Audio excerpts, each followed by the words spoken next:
Let's start with a good example of choice architecture from Starbucks. What you see is a Starbucks rubbish bin that contains two choices in the form of holes, icons and text. One labeled landfill, the other recycle. Usually there is just a bin or separate bins, but here you have to make one out of two choices. And there does seem to be an implicit right and wrong thing to do, causing people to think about what they're doing and increasing the possibility of people making the right choice. The concept of choice architecture simply implies that the way a choice is presented influences how it is made. Given this, choice options can be designed to influence the way people choose as we would like.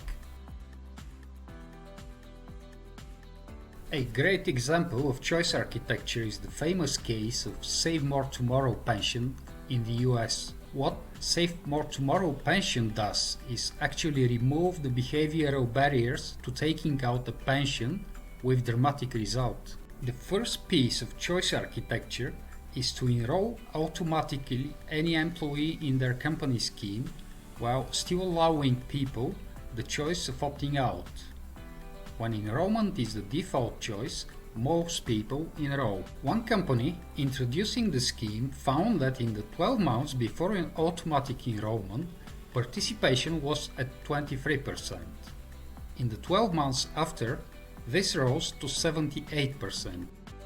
The second piece of choice architecture is far more subtle and ingenious. One of the things people worry about when they take out a pension is that their take-home pay goes down from that moment by the amount of the deduction. The answer is to make sure people never feel this loss. This way, their take-home pay always goes up, which they like, and the deduction is taken from the money which they never had, which they don't miss. A. The easiest choice of all, default choices. We like to think that people choose the brands we advertise deliberately. In reality, people spend a lot of time avoiding making active choices.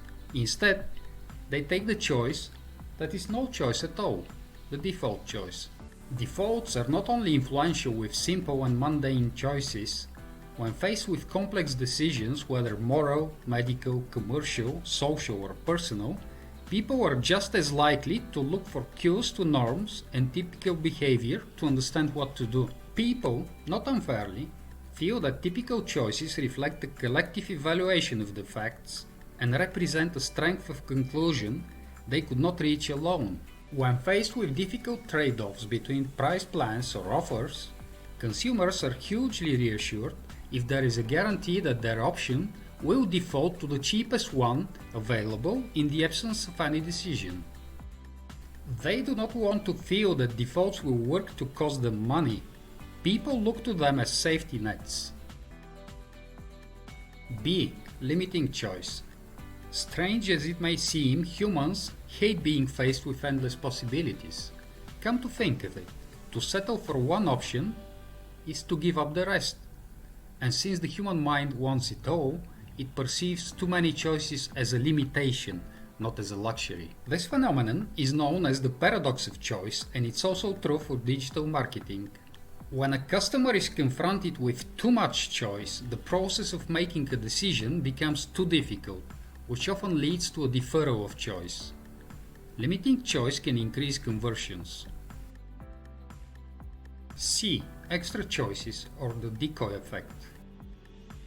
Behavioral economics provides many examples of the impact of extra choice on how people choose. Probably the most celebrated one is that produced by Dan Ariely based on a subscription offer to The Economist. Here is a recap of that experiment.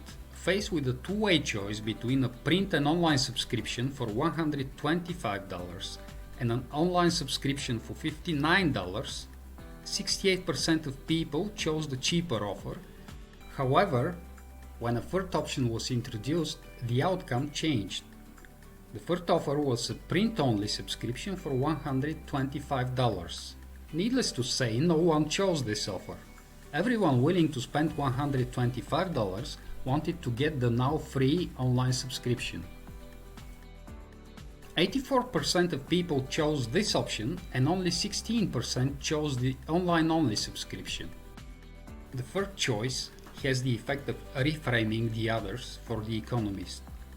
This means the total value of subscriptions from 100 subscribers rises from $8,012 to $11,444, an increase of 42%. Consumers are presumably happy with their choices in both scenarios. In the first setup, most people chose to reduce the cost of subscription by altering the media in which they consume it. Getting the lowest price is considered the best option in this scenario. In the second setup, most people pursue value for money, choosing the extra value of having two ways to access the magazine. Getting more value at a higher price is now the best option. So, let's sum up. Choice architecture is the design of the different ways to present choice options. The way choice is presented will influence the final choice made. We have examined three major elements of choice architecture that help apply the concept in practice.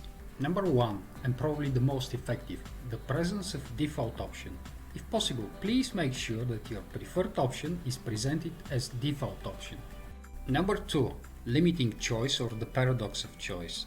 Sometimes we offer too many options, and the cognitive effort required to make a decision creates diminishing returns from the consumer. The result is no choice at all. Number three, adding choices or the decoy effect, whereby consumers change their preference between two options when presented with a third, less attractive option to nudge people to the desired targeted option. Don't forget to check out the step-by-step implementation guide for this lecture. Thank you for watching and see you in the next lecture.